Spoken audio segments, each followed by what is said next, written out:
So before I joined mining, I was working in a hedge fund, which was really exciting, but it bothered me a little that we didn't produce anything physical.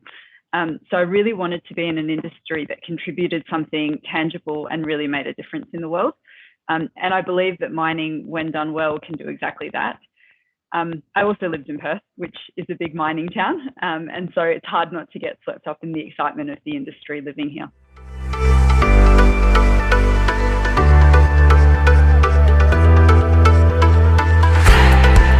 Flexibility in particular. I think one of the biggest misconceptions that industry has needed to overcome is that a career in mining has to involve FIFO travel or an extended stint in a small mining town. And absolutely, for some women, this is part of the journey. But I think the industry has really come a long way in acknowledging that a successful career can take many different routes. And I think this is going to help us attract a broader range of women into the industry, acknowledging that, FIFO or a residential stint in a mining town isn't for everyone.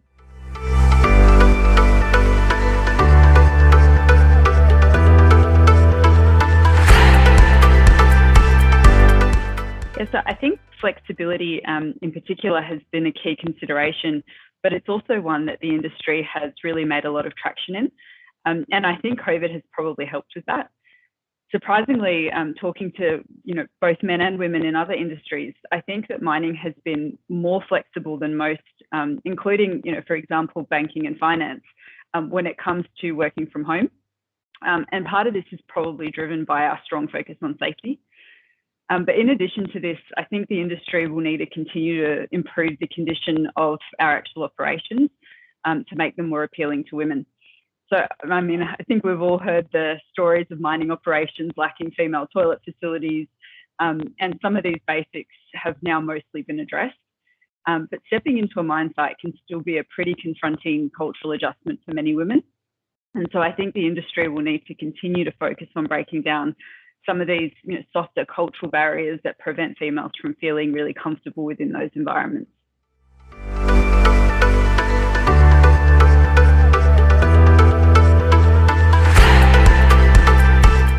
Do it. Yeah, I think it's an incredible industry with opportunities to work all around the world, to work with an incredibly diverse group of people, to participate in an industry that truly impacts so many aspects of our lives.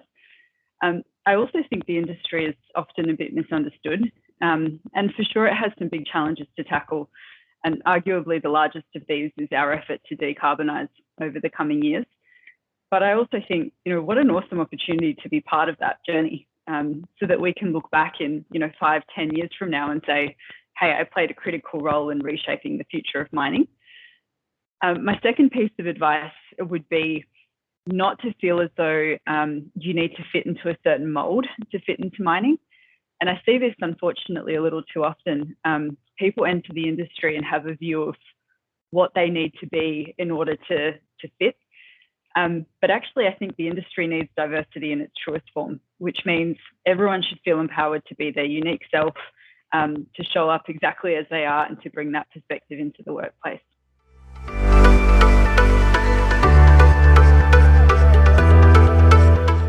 Yes, it's a really good question. And I thought about this from the perspective of, how do I do it for my own team? And my first thought was, it's probably about how I attract and retain the most outstanding talent, full stop. And I'm not sure that approach differs so much, whether it's male or female talent. But then I acknowledge that, that talent pool should be roughly 50% female. So for me, it starts with ensuring that the job ads I write are broad and inviting enough to appeal to a diverse range of applicants. We've all heard of the case study that women will only apply for a role if they've ticked 100% of the items on the job ad, and men might apply if they've ticked 50%. So I try to write my job ads intentionally broad, but that's not just to attract women, it's so that I can attract a broader range of people to apply, including those who might not have every single, technical requirement ticked off.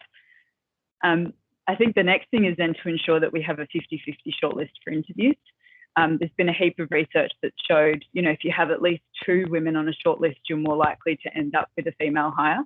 But for me, 50-50 is the standard. And then I think it's important to counter any natural biases that I have through the interview process. So I make sure I always have a male on the interview panel with me, but also someone who's quite different to me, who can bring a different perspective. So I'd like to bring in someone from the operations, for example, who can really come into that interview process with a different view. I also believe that attracting people into an organisation is about finding a good two-way fit. So my approach is to be as open and honest about the company, our values, my team, and my own leadership approach, so that there aren't any surprises for the person when they commence in the role.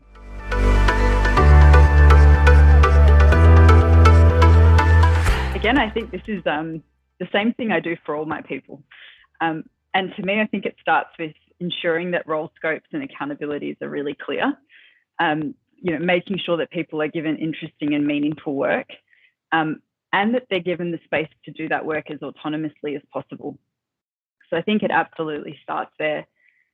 Then it's about ensuring we have the right routines.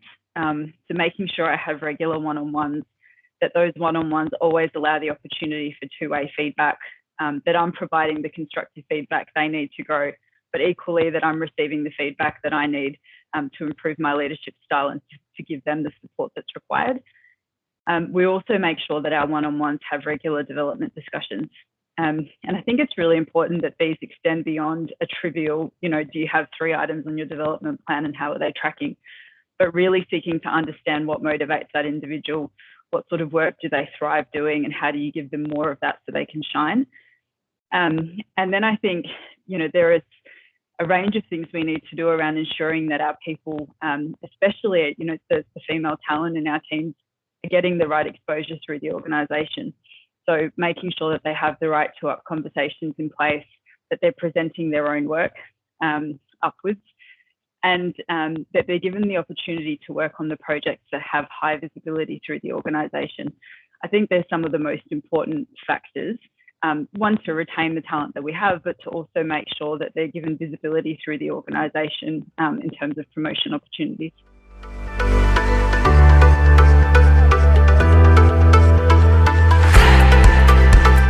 I think at South 32, when we talk about culture, we always like to talk about it in the context of what are we trying to achieve as an organisation, because a culture isn't all things for all people. It is the system, symbols, behaviours we need to get the outcomes that we need to get as business. So when we think about diversity and inclusion, we see a very clear business case for improved performance, for improved discretionary effort from our people, improved productivity. So absolutely, it forms a key part of what are the system, symbols, behaviours we need to have in place to ensure that diversity and inclusion becomes a key lever for us. I also think it ultimately links back to our purpose and our values. And in our values, we talk about togetherness, we talk about care for our people, we talk about performance, and ultimately you can't achieve any of those if you aren't recruiting a diverse range of people, allowing them to bring their whole selves to work, and creating an environment in which they can thrive.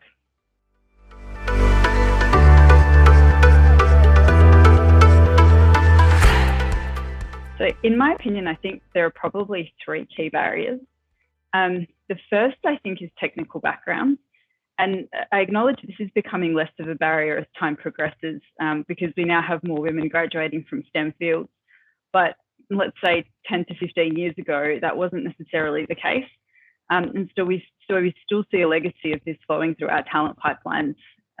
But we're definitely seeing positive traction in this space. I think the second is what I refer to as affinity bias, which is the tendency to gravitate towards people who are more like us. And I think this plays out in 2 ways. With leadership teams that are still male-dominated, there is a bias to continue to appoint males into these roles. But equally, women then don't feel that they see themselves at senior lead levels because they physically cannot see someone like them in those roles. So that affinity bias tends to have a double up effect. I think this is changing for sure. And at South 32, we have a number of awesome female role models in our senior leadership ranks, as do most of the other big miners now. So I do think we're going some way as an industry towards countering this. And I think the third, and I've mentioned this a few times, you probably noticed a theme throughout some of my answers, but I think it's the remote and FIFO nature of our operations. It's a part of the industry that is very hard to change. But in order to reach senior leadership levels in mining, some time in a mining operation is really highly valued. And I think this can be a big decision for many men and women, given that mining operations are in rural or remote communities or require FIFO travel. So it's a really difficult one for the organisation to tackle, but it's just one we need to be aware of.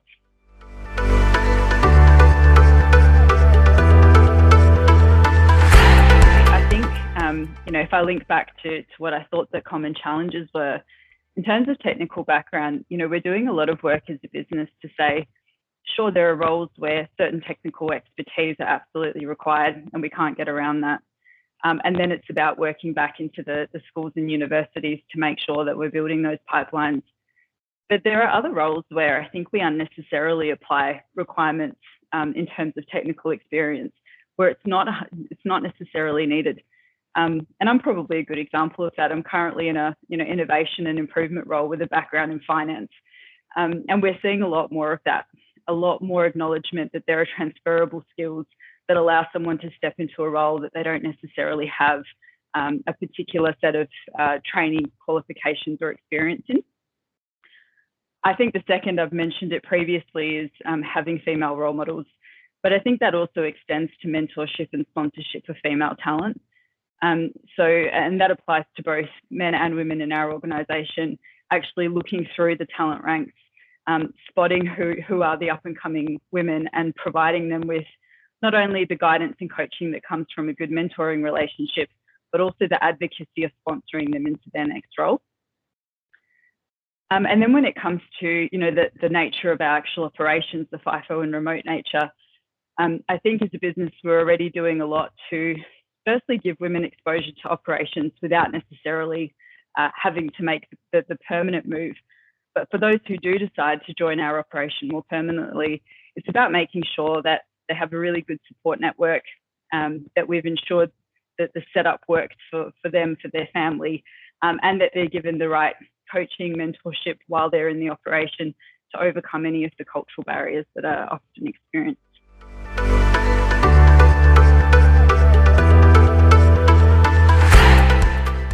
So for me, there are probably a few things that made a big difference. I think the first was my own willingness to jump into difficult problems and to really take accountability for my work. So what I mean by that is I didn't shy away from challenging work, even when I didn't know exactly how I would do it.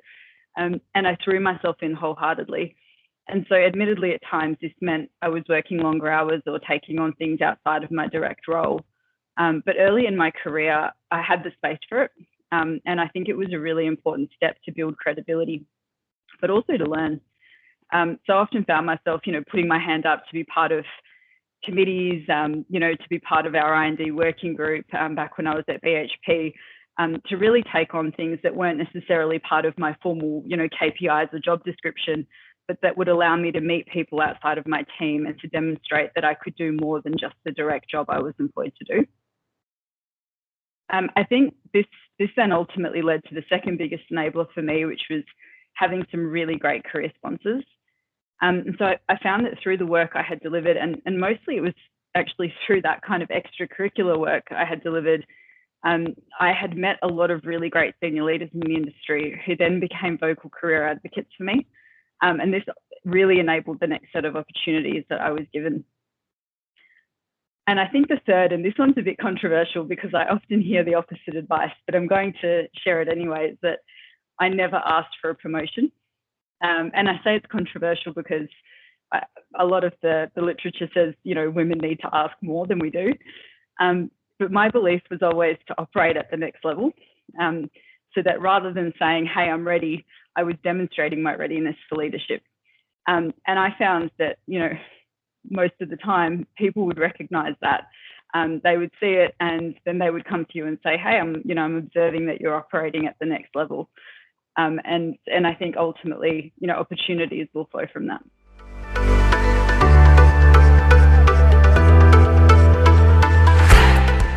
I think the the biggest one for me is that the decisions I was making weren't as binary as I thought. So early in your career, you're encouraged to have, a 5-year plan, which often takes the form of, what specific roles do you think you want? And even now, I'm often asked, so what's your next role going to be? And my answer is always, I don't know. I have no clue. And that doesn't mean I don't know what I enjoy doing or what I'm good at. I just don't believe there's any such thing as the, one perfect next role. And I also think you really lock yourself in if you structure your career in such a way, because you could be waiting for that one perfect next role for a really long time. So I think what I've learned throughout my career is that you need to have your non-negotiables. So the things that you absolutely won't do in a role, the things that are not going to give you joy, and then know the type of work that you really love doing, and remain open to the opportunities that present themselves within those bands. Because organizations are dynamic, they're flexible, opportunities come and go, and I think you have to be open to a range of different things.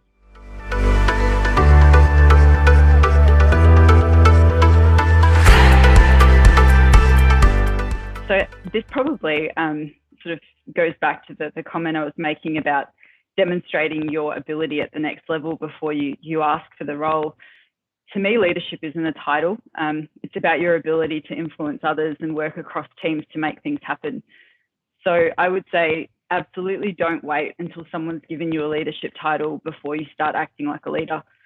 Demonstrate your ability to work in this way as early as you possibly can, and continue to build that muscle over time.